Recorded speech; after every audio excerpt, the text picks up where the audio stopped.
Thank you. Sorry. Good morning, everyone. It is a pleasure to meet with you now, today, for our internal meeting, actually, with this learning platform. Different from some other times that we've talked about technical matters and some other current issues, today I think is a very special day because we're going to talk about something that's cross-cutting, which is communications. What we've tried to do from the very beginning of this management is to make visible and to incorporate the communications variable as much as we can. And I think we're achieving this. There's something that has to do with the assessment done from Gabi and Paraguato, and coordination with communications and communicators from all the organizations, actually. I think it's something that a while ago was observed by Sartre, and we're supposed to revert this and work as a team, as a regional team, to communicate things in a better manner. Because there are so many things that we do, and most of them are to us, but not everybody is in sync. Or sometimes you just project is fragmented. But the idea actually is how we're going to be in sync from the corporate viewpoint of a regional perspective. And I think we're achieving this. We had several activities planned for the scenario that when we didn't have the pandemic yet. At the time, we had already developed the second face-to-face workshop, but we were unable to do it. That's why we're actually choosing this alternative now. I think it is fundamental to do this. Last year in Kaplak, we had our first encounters for everything, and now we're getting ready for the World Congress that hopefully will take place in conditions that are appropriate for that. Whatsoever, we're going through this crucial moment, and I would like to put it on the table because I understand that besides this event that we're going to have today, this morning, that everybody's attending, then you're going to have a workshop, which is going to be more operational amongst the communicators. I would like to ask you to do something and to put it on the table. The project, one way or another, had this implementation, execution, budget-wise and problem-wise, because the two new countries were not there in time, since Brazil was not going at the same pace. So this made us think that we were not reaching the 40% productivity-wise for December 2019, and we're a year away. So this year's goal is quite high. We would like to reach 60 or 80% at least for execution. And it was hypothetical because in 1 year you can't do what you didn't do in several years. So now, with the current situation of the COVID, the situation is a little bit more complicated. Many encounters, many meetings of the technical and steering committee were planned to be face-to-face. Even the communications committee in Brazil was supposed to be face-to-face. And that means we cannot recover those times and we cannot commit execution for this. So what I'm trying to say now, that now in December, in a couple more weeks, we have to make a decision on what are we going to do with this project. Most probably, if we do a forecast for execution for December, we will still have pending activities 40 or 60%. So we need to sustain these before the European Union. And what we've decided during our meeting, in our regional coordination meeting the day before yesterday, is that in July, we're going to have a presentation, a workshop. We're going to propose this to the EU, workshop to sustain the progress made or the status of the project, but from a proposal viewpoint. That's not a problem. We have to make them understand that this sub-execution we've been responsible for, and for the expenses, it would be worse that we spend money and we don't have products. But now we're doing it the other way around. We're trying to be efficient, and there are many things to show. We're going through this systematization process, which is going to give us results in October and November. So it's urgent. This process is continued with this implementation that's Fundación Natura is in charge, but within 3 or 4 weeks, we should present a visual document to the EU of the status of the project, where we are at, and with all the achievements done. So that way, during that meeting, we're going to see what's the post-COVID situation, post-quoted, which means that we will have to show the EU everything that we've achieved so far and how we're projecting and forecasting this and how that can help us at a certain point in time to count on a scenario to present some timeline for year 2021. We want to present an addendum. We don't want to see us as a problem, but as an opportunity, actually, so we can consolidate regional activities that are not foreseen or planned yet. Maybe they're going to go through a new reform in the project. It has to be debated, of course, but we do not go to that meeting empty-handed without information. So what we're trying to do is get some time that can guarantee to make a reform for 2021, and that way we can achieve this percentage that is left. So theoretical communication has to be backed up by communicational material that has to be very powerful. That way, we could do it through a video, or at the EU, we need something like a brochure or a little magazine or something like it, which could be original but updated, and can be very illustrative with clear data, and that way we can put in perspective what's coming up for the coming months. And of course, that's not to be published, it's not open material. You might have 20 or 30 items or issues for partners and 10 for the EU. So that way they can distribute these among their technical, administrative, managing departments. And then you can have in both, writing and video. That's what the day before yesterday we decided during our coordination, because we've analyzed the terms, and the only way for us to do this, or to work on this presentation of the project, we're taking it into a reform scenario in the future. And that has to be done months before that, at least 6 months beforehand. But in order to get there, we also worked on a previous reform. We cannot just use the same argument. So we need to use status perspective, achievement perspective for the future. I wanted to take a few minutes for this, but I think it is very important from the communications viewpoint to be clear on that approach. So whenever you plan your activities, please try to talk about this strategy, because we do need that as soon as possible. The systemization process, as I said, is going to be there, and it'll happen either in October or November. It will be too late to work on some addenda or reforms. Anyway, no more. I don't want to interfere. Welcome, everyone.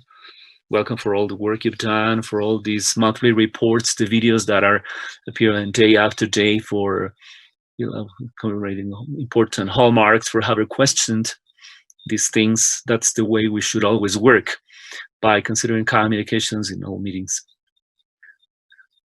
Sometimes we say and communications because we think communication is just publicizing or advertising, but communications is very important, because from the internal governance of the project, it's very important how we communicate amongst ourselves and how we work on the day-to-day basis. I just have to thank you and wish you success during this day, during the journey. Thank you, Gabi. Thank you to our whole team. We still have a few challenges to work on for the regional communications product that we're talking to you. Actually, we have to define that, and let's continue. Thank you very much, guys. And go ahead. Thank you, Braulio. Well, welcome everyone, and thank you for being here during this session. As Braulio and Karen put it, we're going to be working with the communications teams. I'm going to share my screen with you here so we can get started with our session. Well, I'd like to share with you our agenda. The idea is to have the participation. I'm going to talk about the objectives of this session. Then we're going to have a look at the regional communications context and the importance communication must represent it both internally and externally for the Amazonia 2.0 project. Then after that, I'm going to give the floor to our communications friends so we can listen to the experience of Peru first. Guiselle Muro is going to be in charge. She's Eco-Red communicator. Then we're going to talk about the experiences of Ecuador. And María Acosta is going to be in charge. She's Fundación EcoCiencia communicator. And then the Colombian experience in charge of Katerine Vargas from Fundación Natura. And also with the participation of Eliana Garzón, who's the communications coordinator of Fundación Natura.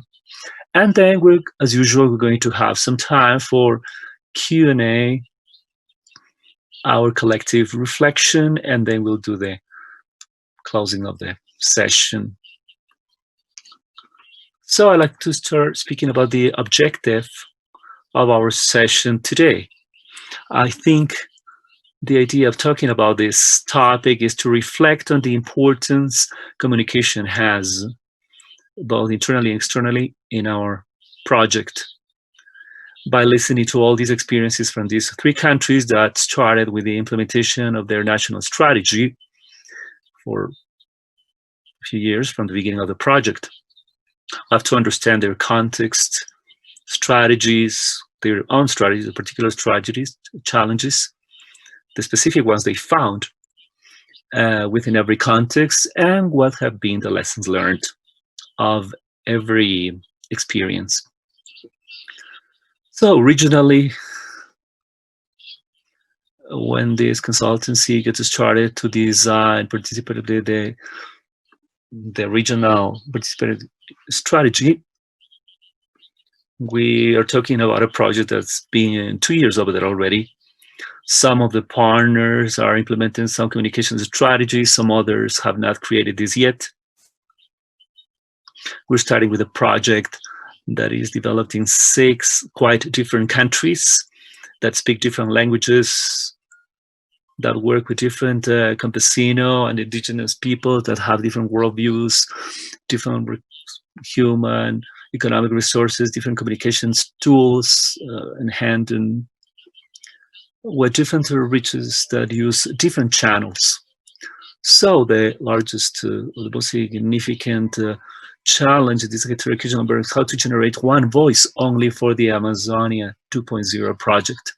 In here, I'm going to look from a perspective from the most important moments for the development of this only voice for our regional project. And everything gets started in August 2019 when the consultancy gets started. And we'll have our first communicators workshop. It took place in Quito, where Ana Maria, Katerine, and Guiselle participated, and also Renata from Brazil, who's still supporting us.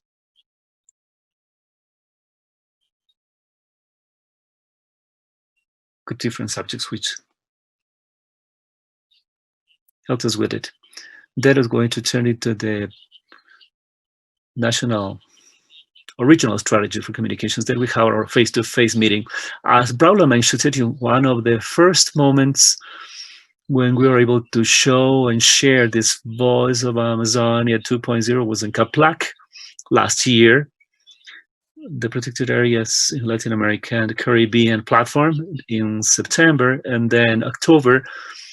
During the Congress, we were able to develop different communications products. We were able to unify our discourse that both at textual and visual level we were able to share during that Congress. Also activities related to the project that helped us quite visibility in the environment. In November, we finished up this participatory part of our design, and then we did the strategy, and then we determined that one of the most important parts of communications for the project would be the webpage, which is also part of this technological platform. And that's also one of the objectives of the project itself. There we can see how communication is a key part, a key element in order to achieve objectives of the project. It is not an isolated area. Generamos una nueva página web que pudimos lanzar finalmente en marzo de este año.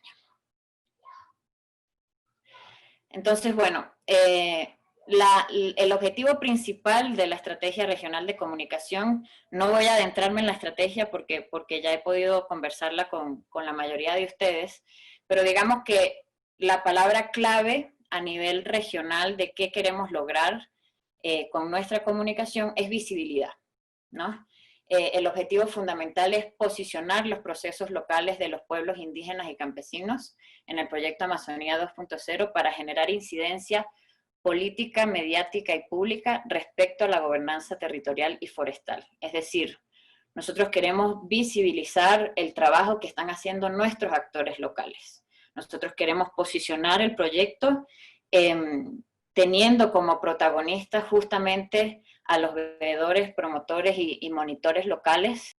In these activities and the importance they have in the governance of their territories and conservation of their forests, we will be able to generate this advocacy that the project is looking for. The idea is to generate a resonance box around all these activities that are happening, to put some light on those local players and to say, this is what we're doing, this is what we're trying to achieve, or we can achieve, and that way we can generate like a snowball effect. So on this regional communication strategy, we've established our context, our objectives, who are the players we want to reach out, what's the target audience, the message we're trying to convey, what is the approach of this message. We will inform, educate, promote. What would be the tone we're going to use for that message, depending on the player and depending on the environment of the video. Sometimes our communication is more technical, sometimes it's more institutional, sometimes more colloquial. So we need to study that on how to change those approaches depending on the players, actors, and the environment. It is very important to do that in order to have effective communication. Now I'm going to continue. Some of the challenges that we've faced for the implementation of this strategy have to do with resources, economic resources that are quite linked to human resources and availability of time, or time availability. On many occasions, projects like this one and organizations like ours don't give enough importance to the communications area. And because of that, there's not enough budget that can allow a better reach out. On many occasions, we cannot have enough staff in the area. There are some expertise areas in communication that we cannot exploit because we do not have a person to be in charge of that or manage that. Or sometimes there's no availability of time or time availability. Many of the communicators that work in Amazon 2.0 are the communicators that belong to the communication organizations sites, not from the projects. So they do not devote all the time to communication for Amazonia 2.0. And I think that's one of the challenges we face. Also, we have to take good advantage of the economic resources and human resources, as well as the tools that we have available, the best way possible to get the best out of them. Another challenge that we have is dependency on the consortium. As a project, we've been able to generate this regional communication strategy. We've generated content, but the only independent means that we have to communicate digitally is our webpage. Social media do not belong to us. There are many means that are not ours only or do not belong to the project, but we depend on the actions of the social media or the media of the consortium's members. And although this expansion may turn into strength, that actually stops from communicate when we need to do it urgently. Times very much depend on more organizations or different organizations, and because of that, it can be just vanished away. And this diversity, this large number of players have to make us think about the communications protocols every organization has. Also, we'd have to consider the processes to approve, review that are much more lengthier. What have been the achievements or tangible achievements for communication region-wide since we started this consultancy? On the one hand, we have the webpage, which has also allowed us to generate blog posts of our news, to sending newsletters, starting with the resource repository. We've been able to generate a lot of content. It has worked very much with the newsletters every month that have been able to keep donors informed about the achievements and the progress of the project. We've been able to be internally informed on what's going on in every country where the projects are being implemented, and we have been able to give visibility to the general public. I think little by little, the environment where we're being is more aware of the fact that our project exists. So we've been able to achieve this visibility and recognition of the Amazonia 2.0 brand. And last, these collective learning sessions with our virtual workshops and sessions, I think it's been a great achievement as well. Besides all those tangible achievements, one of the most important achievements we've had all together has been to have this only regional voice, a unique regional voice, and see how Amazonia 2.0, which is a regional project, a full project, and we're not just talking about 6 different projects or isolated projects, we're just talking about one. I think that's one of the most important achievements of our work since last year.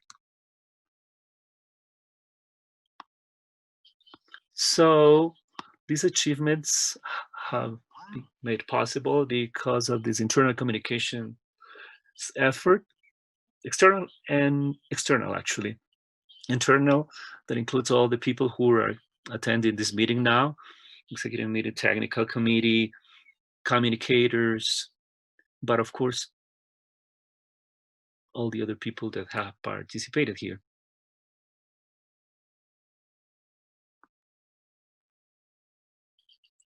This is the one that allows those players to own the project, to be the owners of the project.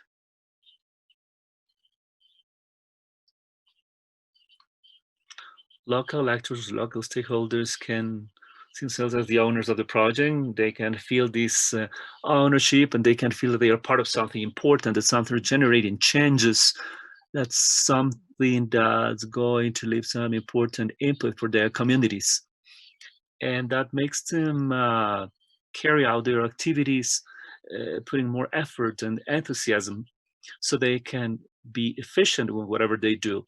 Internal communication in a project or within an organization or company allows that to generate efficiency because people are clear on what they're doing, they're motivated, people feel they are Amazonia 2.0 and they are going to make their best efforts. That way, internal communication has been very important. And as for external communication, which is the one that we generate outwards towards academic institutions, public agencies, indigenous and campesine organizations, and of course the general public.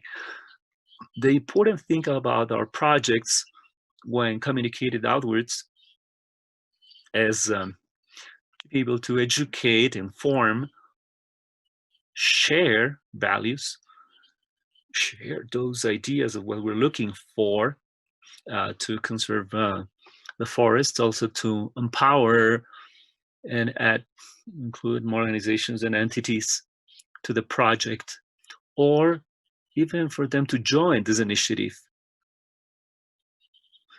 NGOs want to generate something through communications.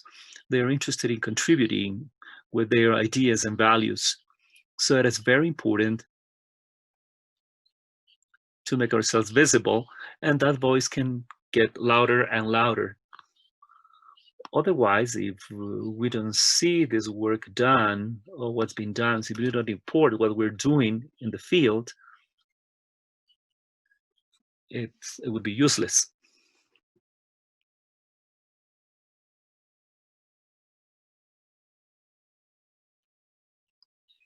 These are like some insights and reflections that I think it was very important to mention and to share with you. So later on we can think about this together. Communications is not just done by communicators. The technical team also communicates. I was thinking, what would be the percentage of the work technical people do is communications work. So it's raising awareness about this process and realizing what is the percentage of communication work the project, the Amazonia 2.0 has. Where does this communication get started? And also how it is necessary for NGOs to perceive communications and marketing and sales from a different perspective, with a different attitude. Those are the words that sometimes in our project and organizations do not want to use. They don't want to talk about marketing. Sometimes organizations do not want to talk about sales or brands. But we have to change that mindset, because we do need to create brands that have to be sound and recognizable, which are the ones that are going to give continuity to the projects and increase your sales. You're going to create some brands, organizations that are recognizable for that.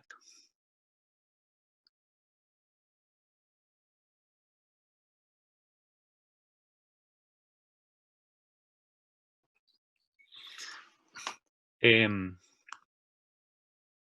Gabby.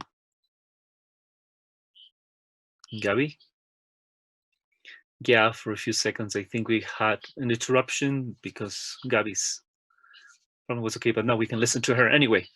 So what part was the part you missed? Hello? For the last 10 seconds, probably, yeah, we're frozen. Gabby was frozen, so we're going to repeat that part. I was telling you that the important thing is to consolidate this technical team relation with the communications team, because those are not two independent branches. They interrelate, they support one on the other, one another, and there's a programmatic feature behind this relation that has to be worked all together from the very beginning. The very last part that I wanted to show you or to propose before listening to the experience from our three colleagues has to do with some myths.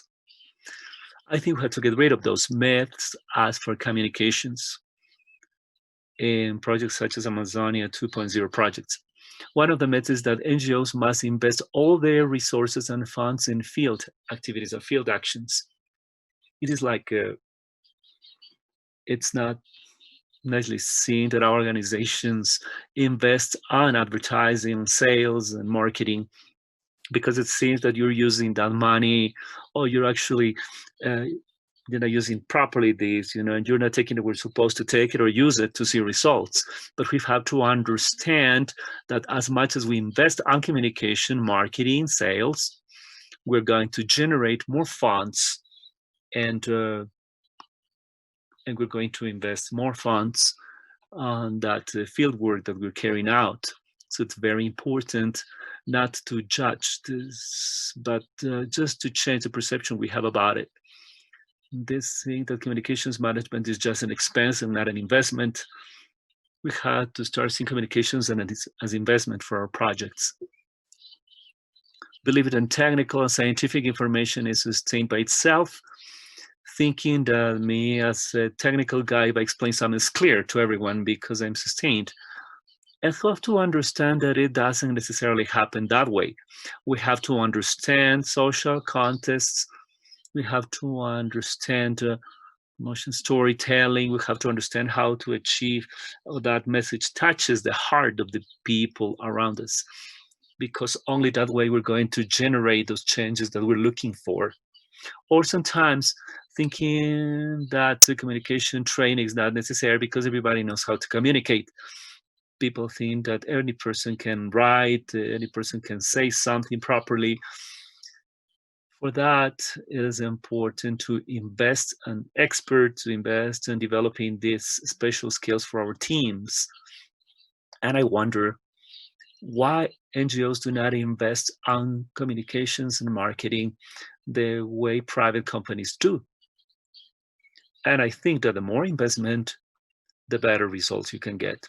And these better results or outcomes, not just profitability and gains wise for an organization, but the more reach communication has coming from an organization or a project, the more possibilities to get funds of financing and assistance and cooperation you're going to get.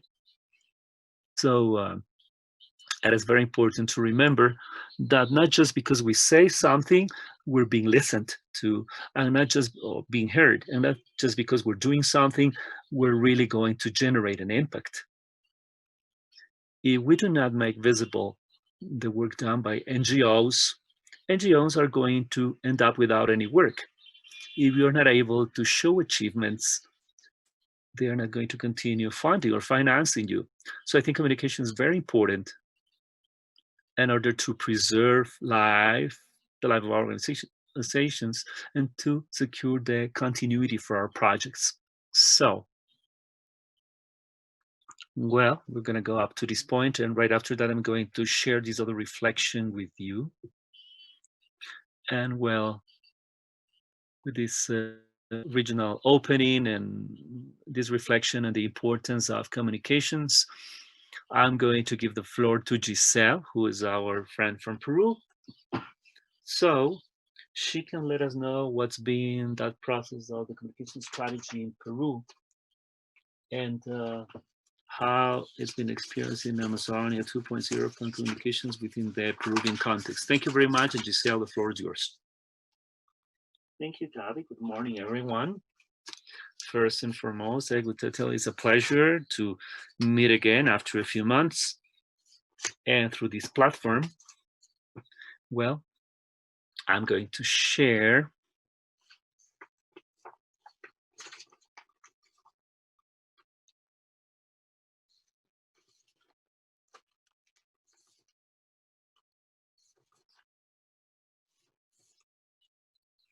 well, first, my name is Guiselle Muro. I'm a social communicator. More than 2 years of experience working with indigenous peoples and their organizations.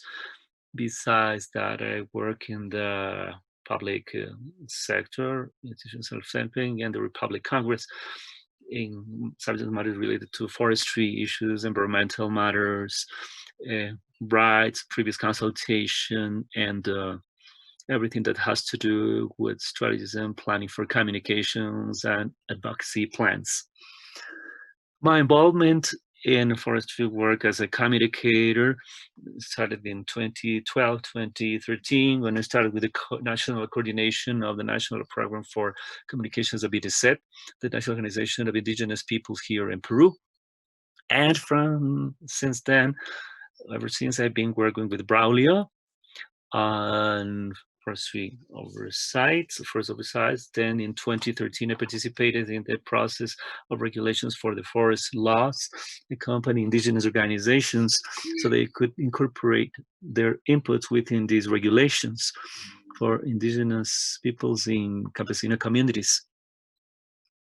This regulation process I'd like to share with you in the sense that it sets up the before and the after of the relations of the indigenous peoples, their organizations, and the state. Because in 2009, on June 5th, this confrontation among Peruvians was generated because of some against the rights of territories of indigenous people. Whatsoever, with this incorporation in this relationing of incorporating the input coming from the indigenous organizations, the regulation sets up a hallmark because indigenous organizations and peoples start to contribute to the public policies and regulations, and then they become visible. Their input becomes to be visible from their territory, from the forest. That experience has been very rich or very enriching. In the case of the regulation, we have the community forest management units, which would be the counterpart within the structure of the state for the oversights that are technical units that are part of the structure of the indigenous organization and the communities. Those are the entities that are going to facilitate and get build capacity building for the indigenous people, as well as for the governance and monitoring of their own territories and communities. That's my experience. Now, I'd like to know how I started working on Amazonia 2.0. My experience was working at the central jungle part in two departments, Cerro de Pasco and Junín in Peru.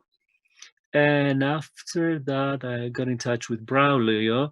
Then we talked about this Amazonia 2.0 project, which was like a dream, something that got started in Peru, in Guyana in 2008, because of the need native communities had to manage and negotiate with the wood companies, all the timber resources, not to be deceived, in order to get fair contracts so both parties could benefit it from the economic viewpoint.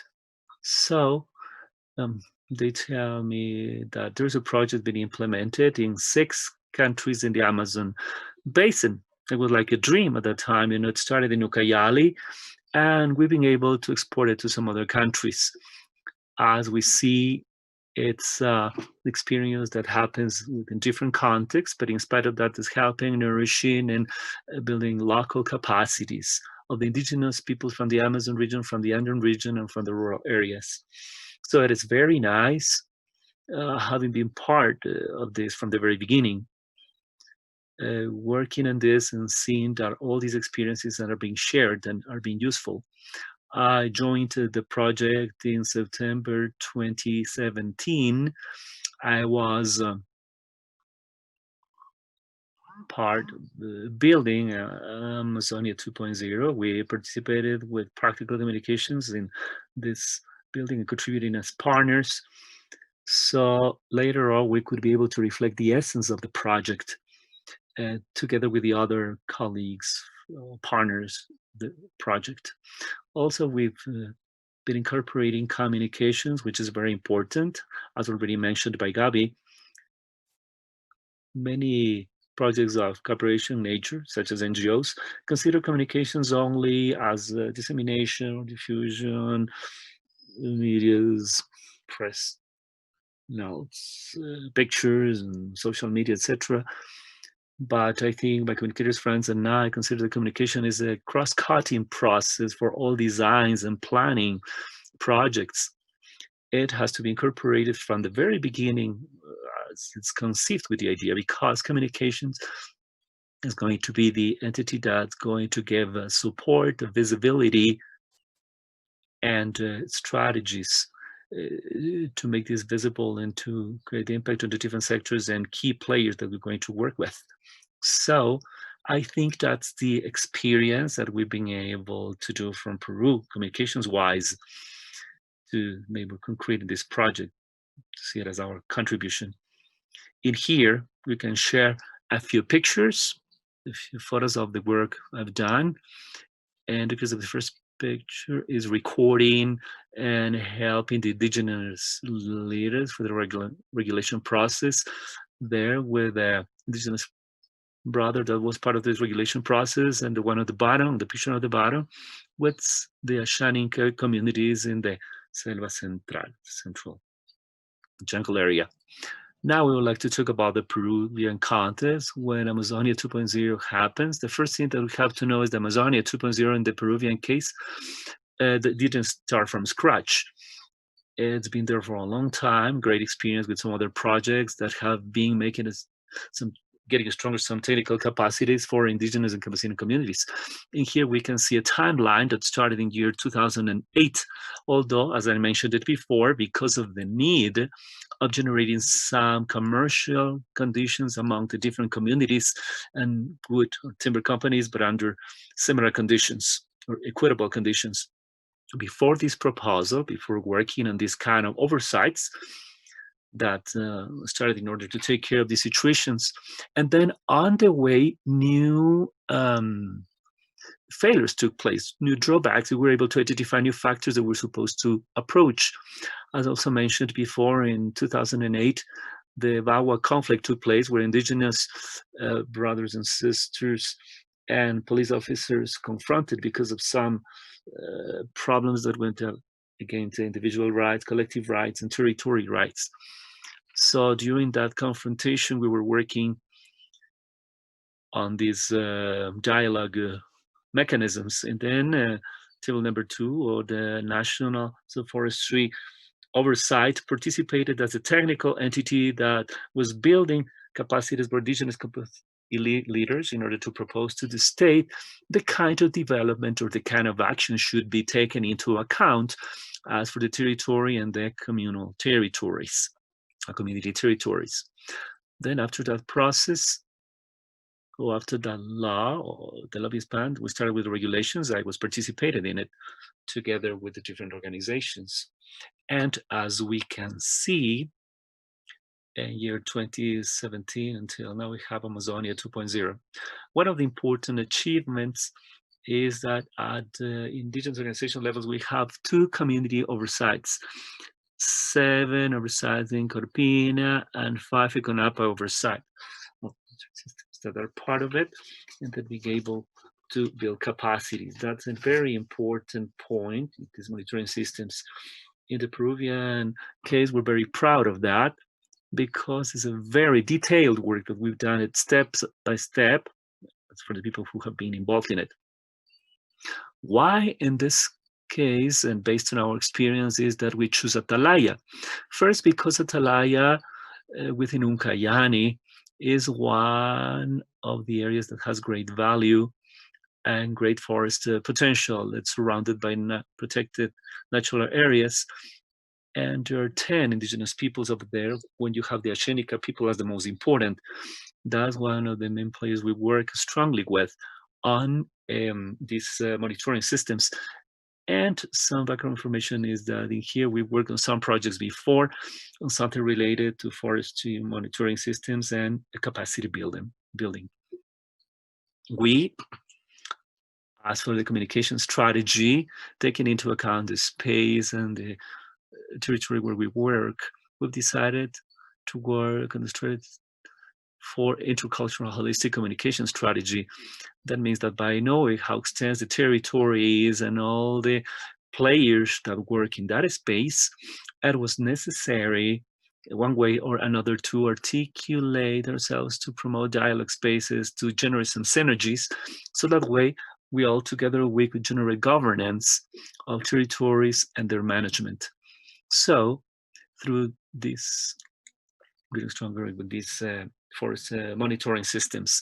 In here, I'd like to share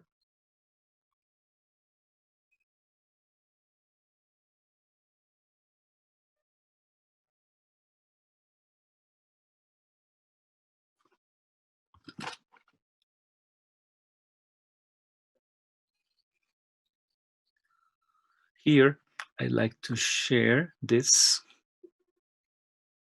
chart. I'm sorry, Giselle still, she's got a problem with her mouse.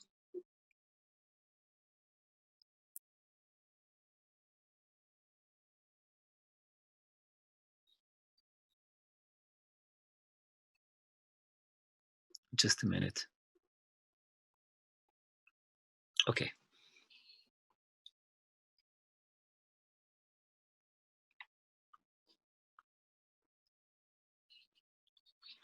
This is the chart that summarizes the communication strategy that we've implemented in the Amazonia 2.0 project for Peru. Our main objective is to provide communication support for the implementation of the Amazonia 2.0 as a regional platform, which prioritizes the social relations and uses technology and governance of the territories. For that, we had been specific as four specific objectives, which was letting people know and disseminating or diffusing objectives and everything that has to do within the project, promoting the involvement of the players that work in this project, as well as the civil society organizations, institutions, also promoting these forestry monitoring systems and their importance as a territorial management model. That's very important because one of the dreams in the case of Peru is that this oversight or monitoring system gets positioned nationwide as a management model for territories and common territories. And I say to get stronger image, the communication skills of the organizations, in this case, Conrad. For that, we've used the players mapping to identify everyone in the territory, locally, regionally, internationally. We've defined the different messages that we're going to work with, and these messages from an intercultural perspective or approach, which would help us locate every player. That way, message can be clear, direct, straightforward, and dynamic, and that way they can generate in every player, can generate an action in every player. The channels we've used are online and offline communications. As Gavin mentioned it before, although it's true that we've made many efforts for the project to support communications issues, the budget constraints have impeded us to do some things. But in spite of that, I think our willingness, enthusiasm, and joint work of every partner, and mainly in the Peruvian case, in our experience, we've made these failures or drawbacks could be minimized, and we can get the best out of everything we've got and everything we've worked on.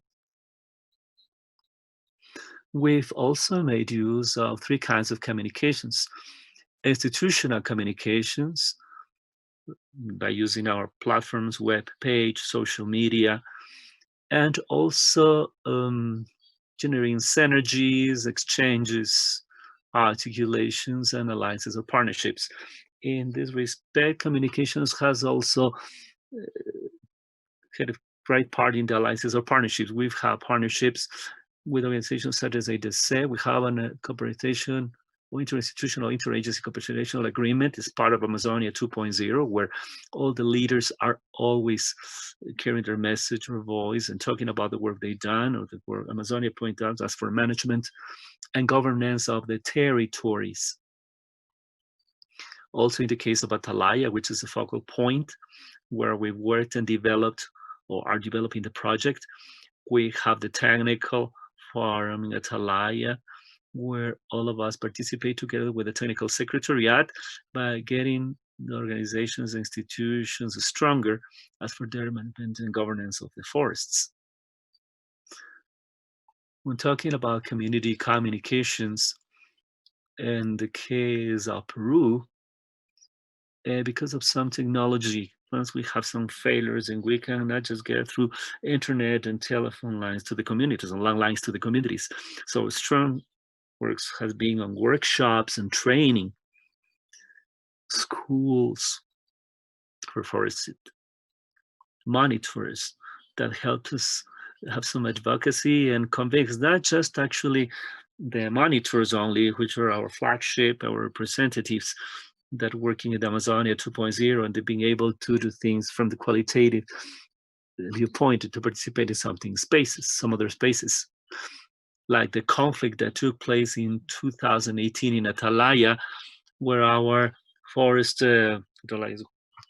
monitors were working in the indigenous groups and where they participated in the dialogue with the state. So we see our offsprings, how they were growing and supporting them and supporting their leaders and organizations, and also proposing in a very concise and practical manner those demands and those actions that were to be taken in their territories have been very important. Something that was drawing our attention a lot and that made us very happy was that in the communities, and Braulio is a witness of that, is that children, when they were wondering, what they want to be when they grow up, they say, I want to be a monitoring system or an overseer or a monitor when I grow up, which is an indicator that the things that have been done and the work done for years and years, this detailed work, this hard work that we've been doing is being fruitful, showing results. For massive communications, we would have liked it to be stronger. We would have liked it to count on some budget in order to invite some media, some of the media, and then to get a more faithful and experiential manner the work that's being done in the communities, how these actions are getting stronger and they could be reflected. Whatsoever, however, because of these economic restraints, we have this rebound in mass communications, in the digital arena mainly, the ones that have to work on forest and environmental matters. One of the very important news, and we're very proud of, is how this monitoring system has been reflected on how the communities can reserve their records and have stopped the logging or wood logging and alert the forestry authority in Chicosa. They stopped this tractor over there was trying to get illegal timber, illegal wood. And then they realized it happened when our monitored the monitoring the territory. They were able to identify, to spot those people. That they talked to the FEMA, to the police department, to the environmental authority, and they have taken action in this respect. As for lessons learned, I think that first the challenges that we've seen and that are very important as for this indigenous monitoring system is that organizations and communities could be prepared and trained to define and implement plans and strategic communication plans and strategies. It's like a brand. If you produce a product but you don't sell it, nobody's going to buy it. In this case, indigenous forest monitoring system with the hard work we've done, field work, and also directed work, communications work, we've been able to do some positioning, not just in Atalaya level, regional level in Pucallari, but also at national level, international level as well. We've got, in our case, we have it within national policy, we can mention those forestry systems, and that work has to get stronger, has to be visible, and we can get some economic sustainability, because although it's true for Amazonia 2.0 projects, the lifetime of those projects is 2, 3, and 5 years at the most. But the objective, or the purpose of these objectives is that end up when the project ends up, but they could continue and they could be replicated in some other areas. That way, as I mentioned before, the challenge we can see is recognizing forestry as a successful monitoring governance of the forests, of the community forests. So this, and I'm going to finish this example. We've designed a communications piece, a component, which is this infography, quite pedagogical, quite simple, with some images of how indigenous people, and with some indigenous characters that allow what the monitoring system is, what the alternatives there are if you want to implement it. So production of this communicational material, which is pedagogical, understandable, friendly, has been one of those challenges, and it's been a strength also that we've been able to achieve and develop. Yeah.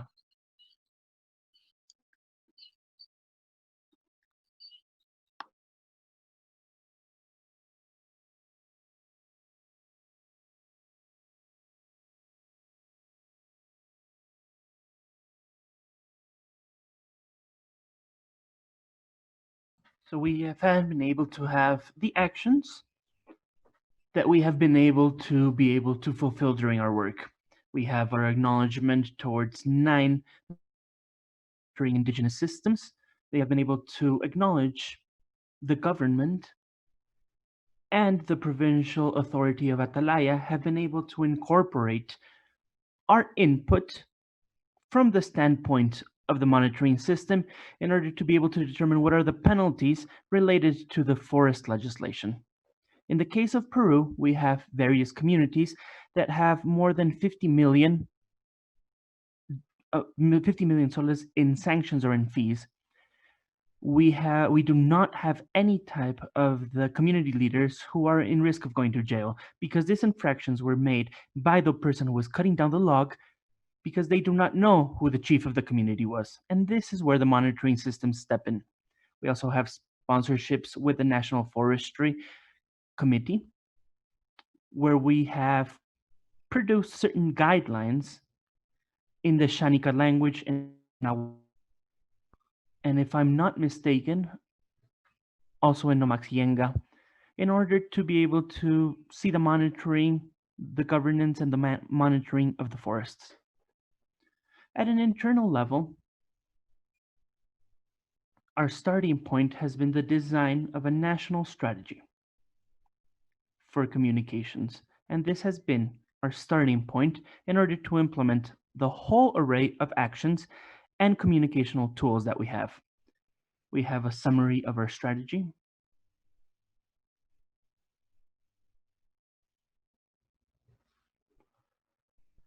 And here we were also able to share certain communication material that we have provided. We have worked on the design in EcoRed. We have the monitoring systems, we have the indicators, we have a roadmap, which is a management which will allow any community or organization to have the possibility to create their own monitoring system, and it will give them the guidelines and the know-how and steps. And I want to finalize my presentation by saying that communication is cross-sectional in every single one of our processes, and it has to be taken into account starting from the first day when you're designing a project. Only this way will we be able to guarantee that our projects are feasible, can be seen, they can have some advocacy, and to be able to generate synergy and public advocacy and political advocacy, which is what we have done in Peru's experience. Thank you very much. Hopefully I did not go too far, but it was a presentation that I had to give. Thank you very much, Guiselle. It was a fantastic presentation on your part, and your experience is very rich in Peru. We want to continue with Ana Maria, who is the communicator from EcoCiencia in Ecuador. Thank you very much, Gabi. Can you see my screen well? Yes, it's perfect. Very well. Good morning, everybody. My name is Ana María Acosta. I'm the communications official of the EcoCiencia Foundation. I want to thank you that you can take time to listen to our presentations, which are very enriching to you. And oftentimes you don't pay attention to this because communications oftentimes seems to be very simple. However, sometimes I think that it's down to luck to have a team that takes communications in seriousness and to be able to direct the strategy correctly.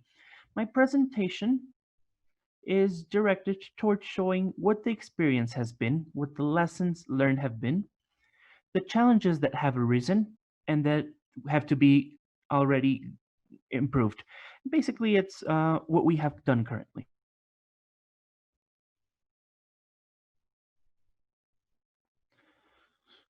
First of all, I'm going to tell you about the experience of communications and how my colleague did as well. I wanted to tell you a little bit about the development of the work in Ecuador's context particularly, and the communication strategy that was analyzed and that has been developed in order to be able to finalize with some lessons learned that this roadmap has presented us. I am a communicator and a journalist with a specialization in communications. I've worked in projects with the developments with NGOs and with international organizations. I developed my previous experience quite a lot with the UNDP and with the German cooperation in Ecuador. I joined the project through EcoCiencia, where they proposed to work with communities. Working with people, having a contact, getting feedback from people that I work with is extremely important for me as a communicator.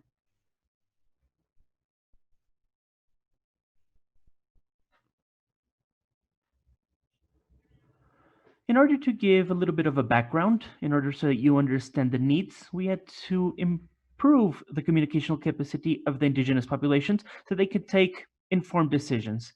And we established the work for Ecuador in this way.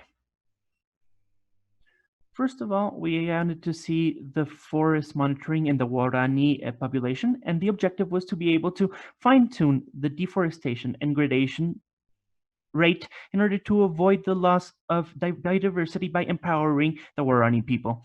The people that we worked share with a lot of projects with the other foundation that we work. That's why the work that we have done is very well known, and this really eases the relationship between us. And with this, I want to say that it is very important for the group to let to know you, and so that they know how you work and how they work as well. Because in this way, the communication sections and actions that are implemented will have the support of the community. For example, taking photographs, videos, testimonials that are going to be presented as part of the strategy, you need to know that they have given you your approval. Another point, which is very important, is in Ecuador's experience, is that we have the inclusion of new information technologies. We're talking and opening a debate which came to the United Nations 15 years ago that said that we had to recognize the importance of these technologies and the nationalities across the world. But in Ecuador, the penetration of technology, for example, mobile phone penetration, particularly in Ecuador, is very, very high. There was research done from the Census Institute that said that the penetration of mobile communications in 2012 jumped from 8% to 80% in 2018.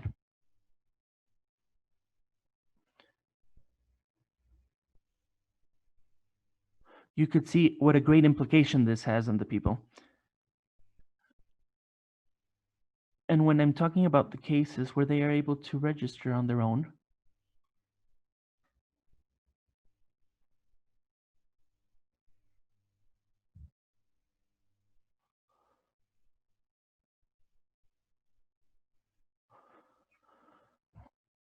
and this has resulted in a support in order to be able to socialize this. In order to be able to internally socialize the advances. I know that I have a tool amongst them to be able to do that, which is the mobile phones.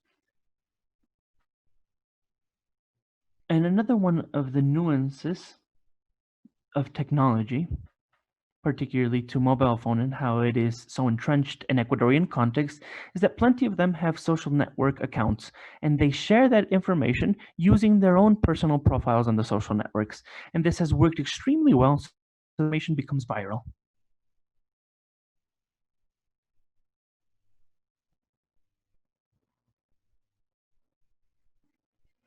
Now, moving on to the topic related to the communicational strategy.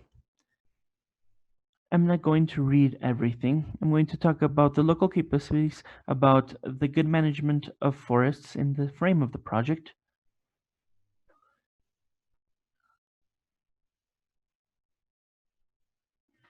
In order to have the coordination with the local governments, and then to be able to anchor them in a regional manner, which is what we're working with currently. In order to be able to generate the communication strategy, the most important thing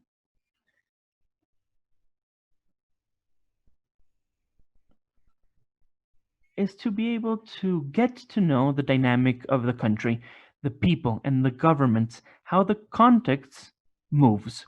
In other words, how does it react? We need to get to know society. And this also seeks to find what the intuition is towards the responses that we will be given. Thinking that the things that I'm creating right now, we have to think about what results we would be giving, so that based on that, I can plan.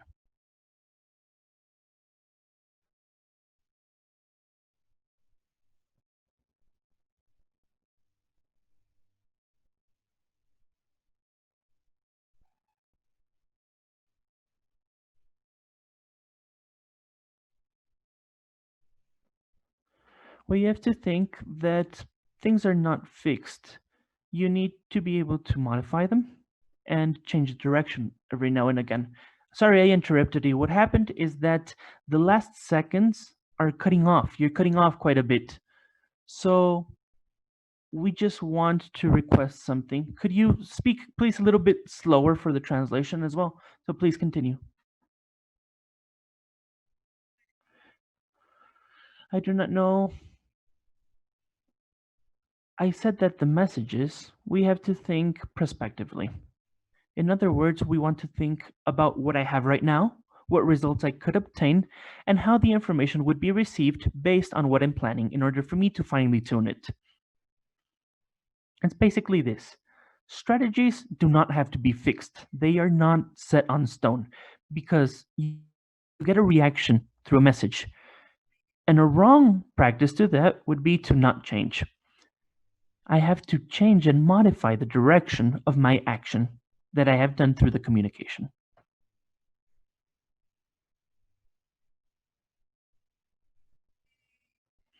It's important to think in a stage mentality.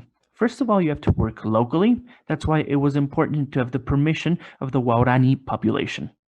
Basically, it's a mutual respect relationship, which was mentioned previously by Giselle and my other colleague. It implies that we have to go into their space with a specific permission to document a lot of the processes. We have to understand the area as their home. When you go to a friend's home, you ask for permission. And the same thing happens in the communities. The communities that we're working in, we need their permission to enter. Another important action that I have to mention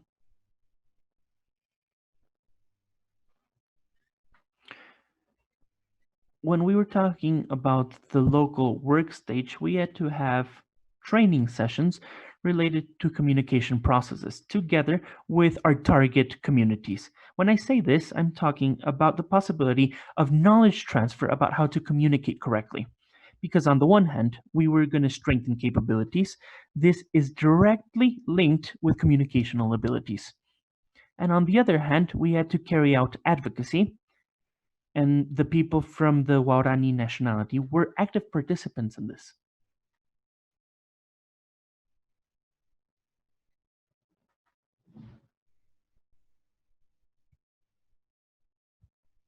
So this was an opportunity for us to have a communication workshop together with the Waorani people in order so that they understand the communicational process. And then we were also able to give them the tools so that they were able to be active participants of their own communications. We gave them technical abilities in editing videos and carrying out interviews and taking pictures and composing images. And it was a very enriching work that lasted 3 days, which was extremely beautiful to do. Here I'm showing you some pictures of how we work directly with these communities. And we even had the possibility to translate it to Wautededo for the older population, which is called the Pequenanis, in order to be able to carry out the work with the community in their own language.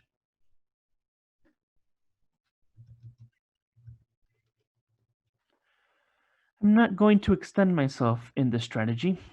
I'm going to view it very, very superficially. We had 4 focuses: national, regional, and provincial. First, we had to inform and position.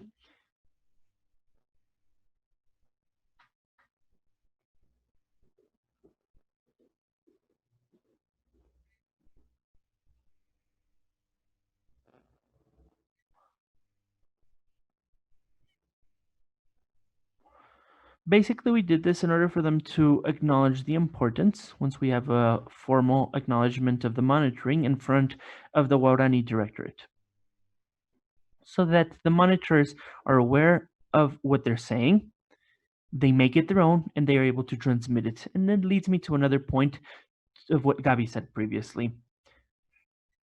When we talk about image marketing, and this exists,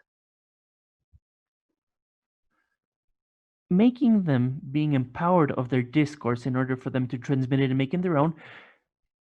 And this is what we worked on with social networks. A lot of our monitors have social network profiles of their own, and they worked on this and they posted their information when they go on the field. For example, they say, hashtag I am Amazonia 2.0. And this for me is one of our main achievements. Having had the possibility to empower these people. Things may be quite simple, being able to make the brand their own. It seems simple, but it's very important. The third focus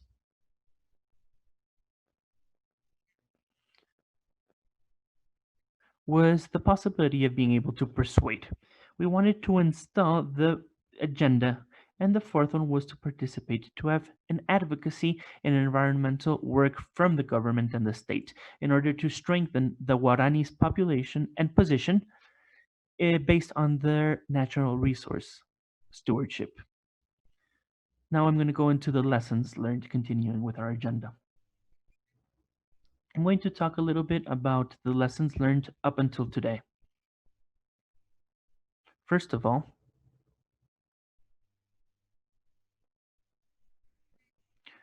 then I'm going to discuss the challenges for each of these monitoring systems, which has state-of-the-art technologies for the registry, which is something that we had not seen before. And as such, we did not have something that showed this, and this was a step-by-step project.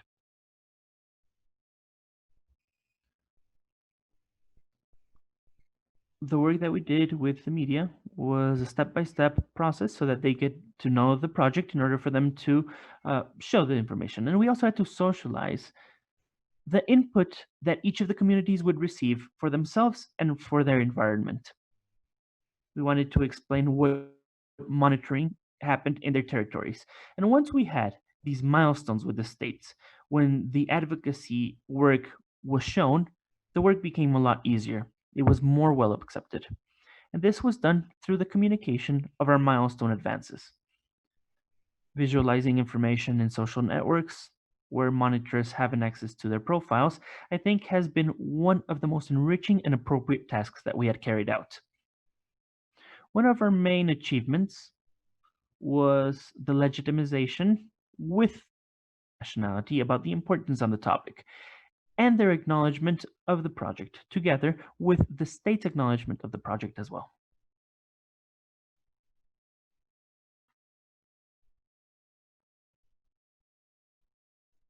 Which is highly related to the positioning of the projects in front of these areas.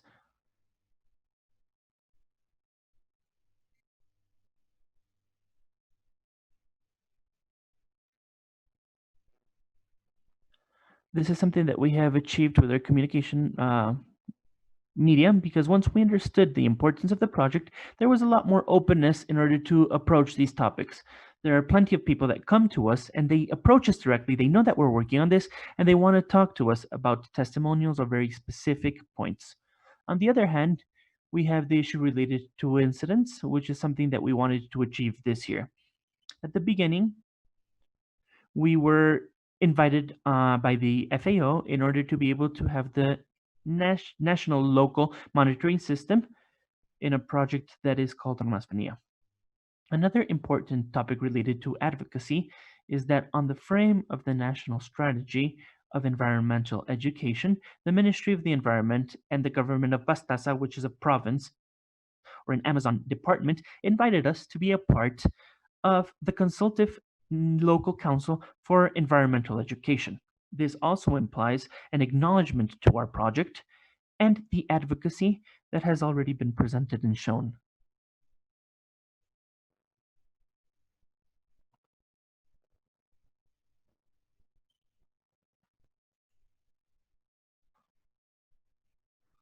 And I also want to mention one other thing. They're going to carry out the life plans of the nationality, of the Guarani nationality, that the state is committed to carrying out in the future. Before evaluating the communication process, I would like to mention another achievement, which is the visibility that we were able to achieve through the systemization of the documents. We will be letting you know this. We want to let it known and socialize it to you in the future. This is just a small amuse-bouche of the things that we have done. And finally, through our recommendations, I want to emphasize on the importance of thinking about communication as a strategic partner, starting from the beginning of your project. Because this could be very successful or it could lead to failure. I just want to say that if there is no communication, it does not exist. And in this same way, apart from thinking about this communication, you have to make it cross-sectional so that it flows at different levels and at the same time. And to finalize, one final point that I want to give is to be able to empower the communities based on the development of their communicational abilities. Because at the end of the day, they are the ones that are going to be the storytellers. And this is something that I wanted to comment, and thank you very much for listening. Thank you very much, Ana Maria. We want to continue because we are behind schedule. Now we have Katerine. I do not know if you are ready to be able to continue with Colombia's presentation. Yes, thank you very much. I can hear you fine.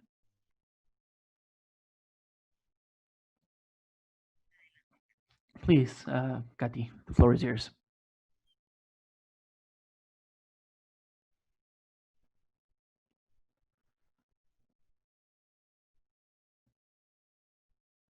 Good morning, everybody.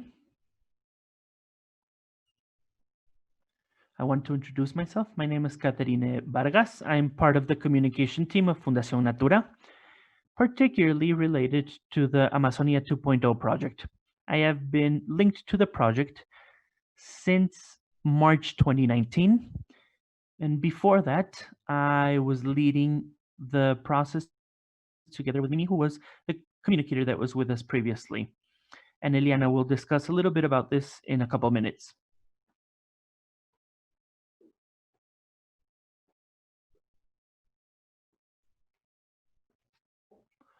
Basically, initially, what we're going to talk is the context that we developed the communication strategy.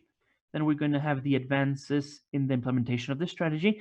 And like my colleagues did, I want to share the lessons learned from this process. As you are already fully aware, through other presentations that have been done by my team, we are located in El Caquetá on the southern part of Colombia, in a municipality that is south to this department, which is called Solano. And we work there in a project that is cross-cultural. We are giving a follow-up to two communities, which are the indigenous community of the Resguardaineras and the Mononguete farmer community, which is a rural area in this municipality. This is the white polygon, as you can see on your map. You have the Resguardo community, and around that we have the farmer community as well. The families from El Resguardo are 20, and from the Mononguete are 135, and they are represented by the 12 environmental monitors that are part of the Amazon 2.0 project. Our direct relationship is done with them, but obviously we communicate with the rest of the community. They are part of our stakeholders, which have been identified to be able to continue with our learning. I also wanted to begin by saying that this communication process here in Colombia has gone hand in hand with the technical staff. Here we have some specificities of our own context so that you can take them into account throughout my presentation. Some of you might be fully aware of this already. The majority of the rural areas, there is a high rate of people who do not know how to read or write. They are very impoverished communities. They have difficult access to basic services, amongst them education. There's high deforestation in this area. The Caquetá region is unfortunately one of the protagonists of deforestation. And for this reason, we have developed this project. There's a lack of a connectivity, and we have been able to achieve for all of the promoters to be able to have their own mobile phones. However, we cannot guarantee now that there will be connectivity for these mobile phones. Oftentimes, these people, in order to be able to share a message or have a call, they have to walk an hour away from their house, which is completely different to what happened in Ecuador. Another nuance of our own context is the cross cultures that exist there. It's an area of difficult access. Getting there is not easy. We have to take trucks, then boats, go down the river, and then perhaps walk or go or ride a horse. So it's very difficult, in other words. And there is an armed conflict as there legal and illegal armed actors. So based on this context, for our strategy, in order to design it, we took into account certain elements. And we wanted to let you know what these were. The ones on the graph are the most important ones. One is being able to have mediation in their own language. Due to the fact that it's a cross-cultural community, due to the fact that they have a high level of not being able to read or learn, or different types of learning, we have had to mediate in the language in order to achieve an effective communication. We have to use very technical language in the community and as a technical team. So we have to find a middle point. And also due to the fact that there's armed conflict there and armed stakeholders, the connotation that I mentioned, the connotation of the word of promoter is different to the one of a monitor. And it's due to this context that we are living in. Just to take into account the security of the population and the community that we are working with. The objective of our strategy is to strengthen the communicational process between both communities and also to escalate it to different levels and the work that they have done. Basically, we want to do that. And we want to be very respectful of their own processes and the way that they handle their own territory. This is a strategy that is thought at different levels, at a local, national, and regional level, with different stakeholders and messages directed to each of the stakeholders, so that they can be able to fulfill this objective. At every one of these levels, we communicate with the communities, at the local communities, the general communities, with educational institutions, with academia, with different institutions at a local, national level as well. We communicate with the media and also with the participation spaces. Through the project, we have been able to make the promoters become visibilized in various spaces. For example, at a local level or a department level, we have had the forestry table. They are part of the forest monitoring system. So these are some of our stakeholders. Then we want to discuss the main tools for the strategy.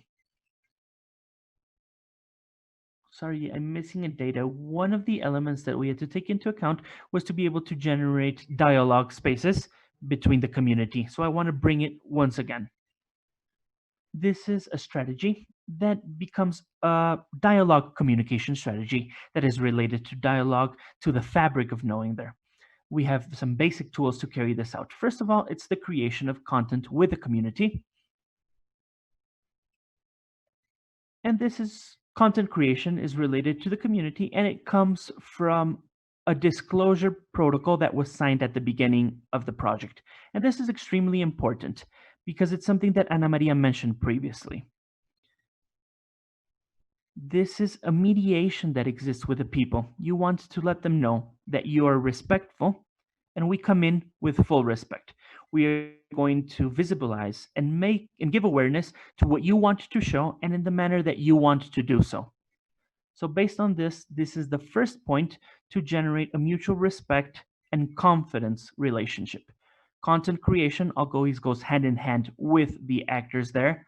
Any interview that we do, we carry out the videos, we film them, and they always express themselves in the role as monitors. And this really empowers them and strengthens this. And another main tool has been the social networks as one of our main channels to be able to spread this information. Our allied media as well. And other additional tools are our lines of action, which are our baseline for our strategy. In our action lines, we have community communication, education communication, communication for strengthening, and communication for institutional strengthening as well. So basically, these 4 action lines have been the ones that have set the speed in order to be able to execute this process.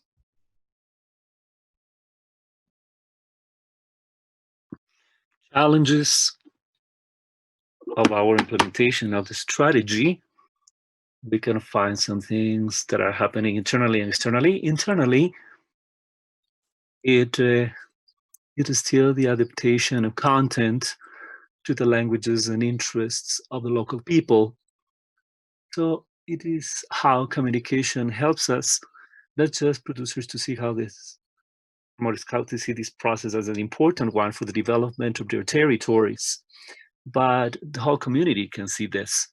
That's how, through promoters, we can escalate that.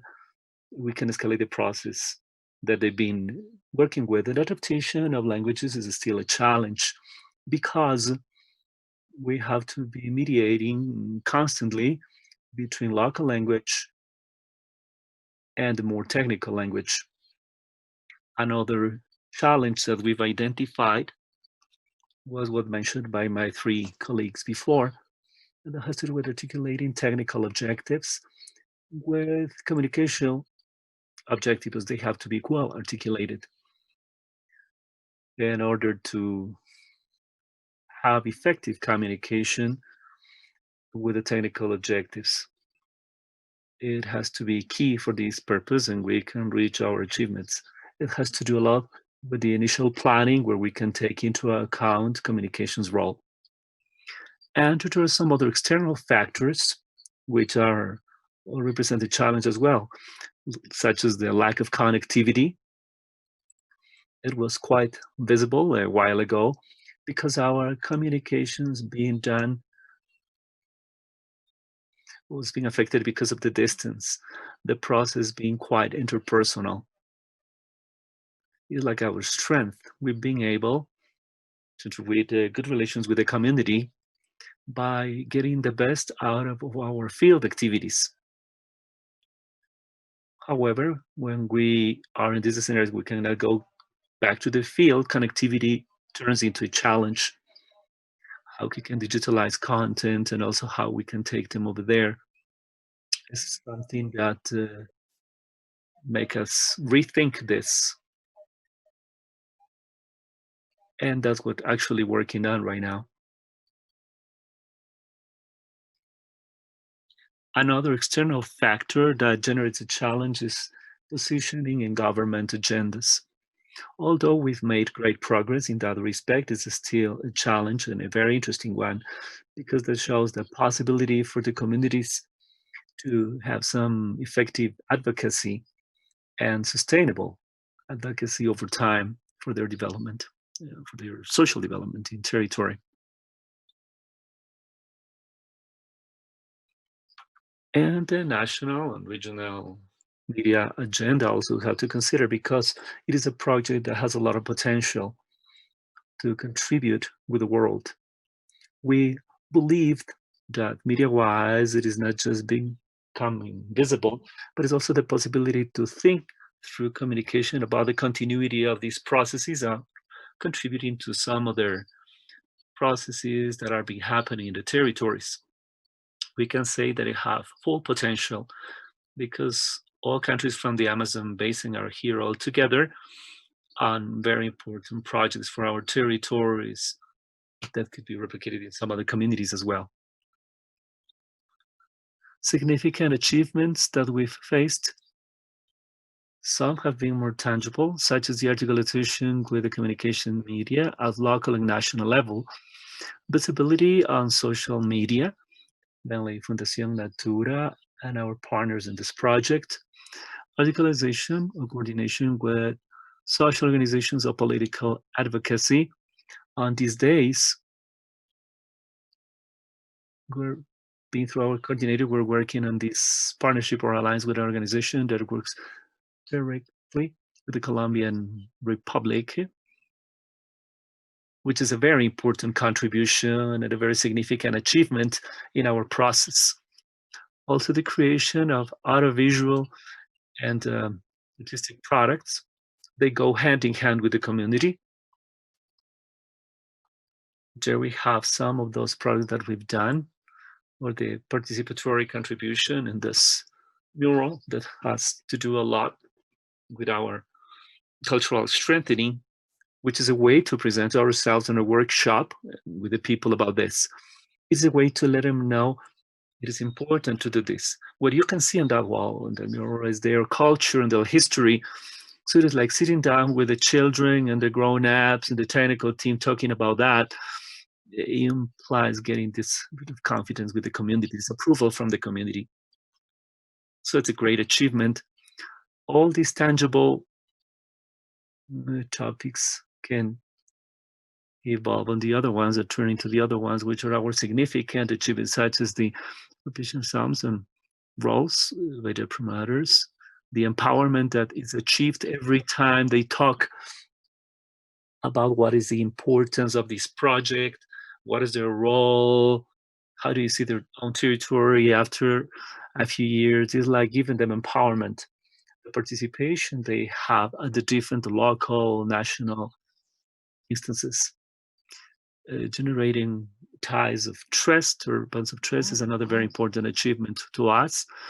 Development some communication skills and escalating the process, as well as the recognition of this process at national and local level. And our main learnings now, there are several, I'm going to talk about 3 of them, is that the communication process has been aligned with the project objectives, is what we said a while ago. It's got to be cross-cutting, but very clear objectives that could help us establish sometimes spaces for compliance.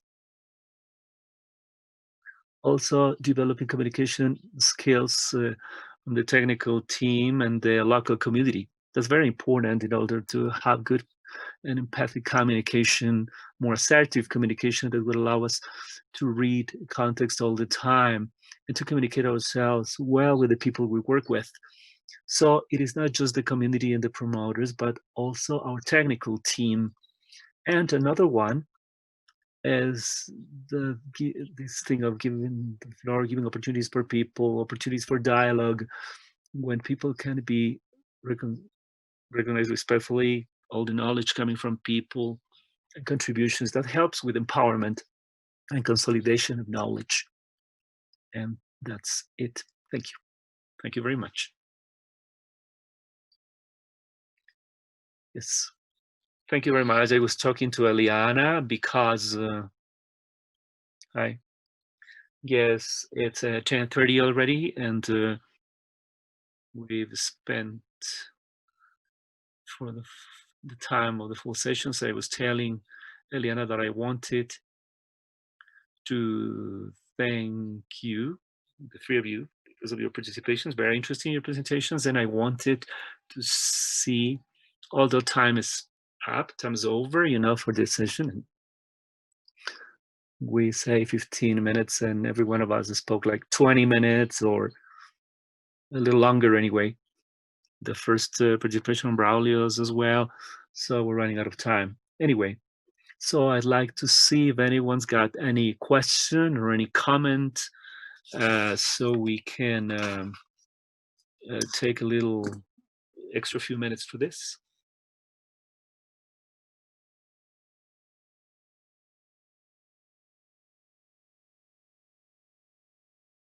Not everybody at the same time, please. One at a time.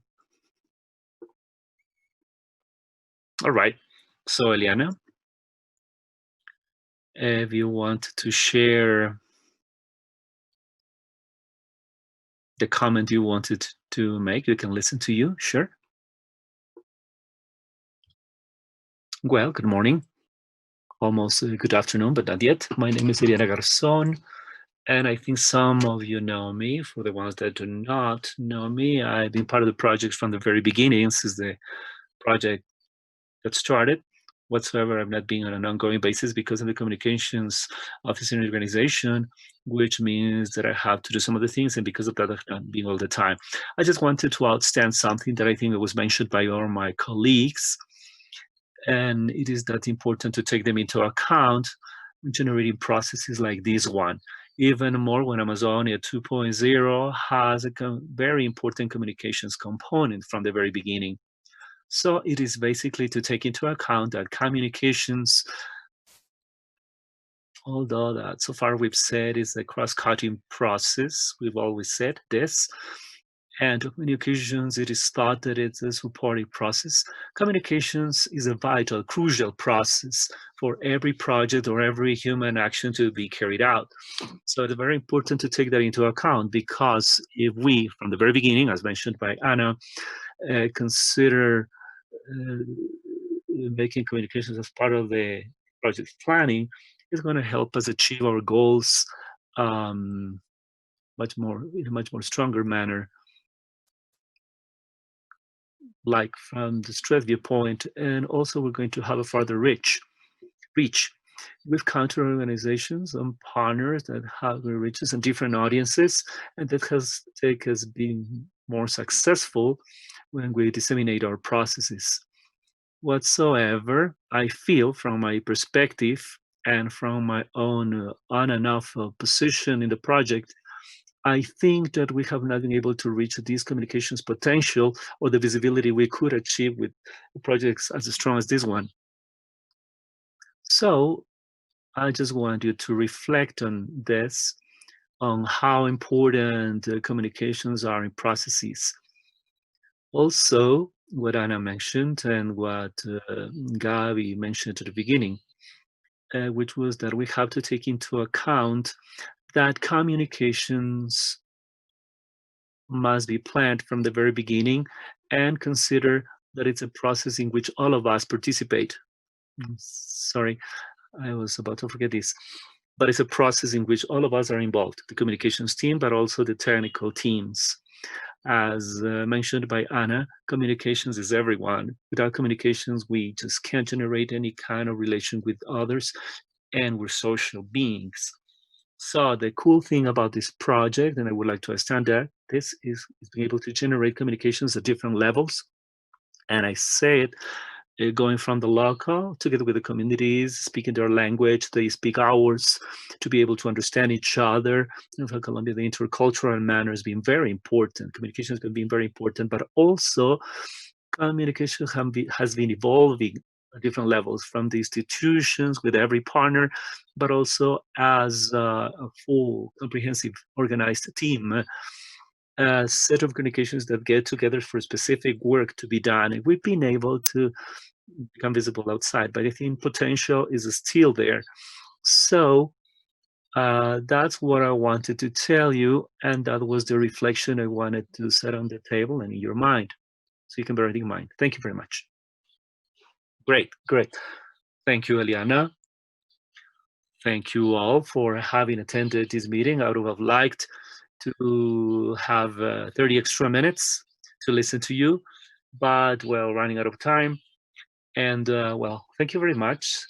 Anyway, I hope you take something important with you. Also, for the communications of the countries that are joining the project, it's been very interesting to get familiar with the project.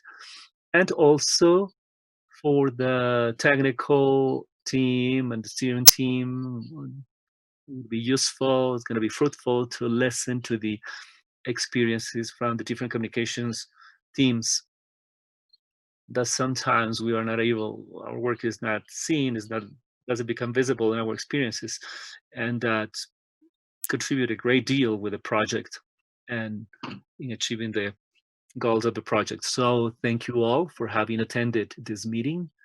That's it. Excellent, great. Thank you, Gabi. Ceci, Braulio already sent a goodbye message, but I don't know if you're still connected. Yes.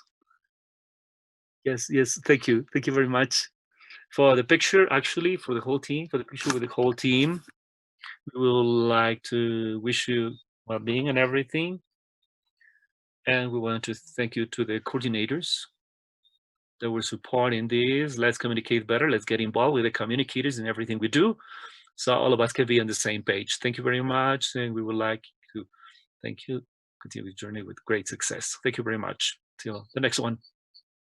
We gotta have a quick picture, quick photo, so you can turn on your cameras, please. Please turn on your cameras to have our picture taken.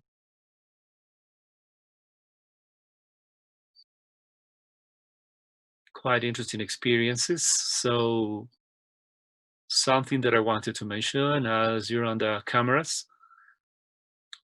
Now we're going to have an internal working meeting with the communications team from the whole project and with all the countries. So there's some very interesting experiences over there that our colleagues from APA and ICT have. Then it's going to be very interesting to share those experiences, such as in the case of Brazil. We had a meeting with the 3 countries all together, communications of these 3 countries. But as we mentioned it before, the idea later on is to have many additional sessions on the experiences of the other countries.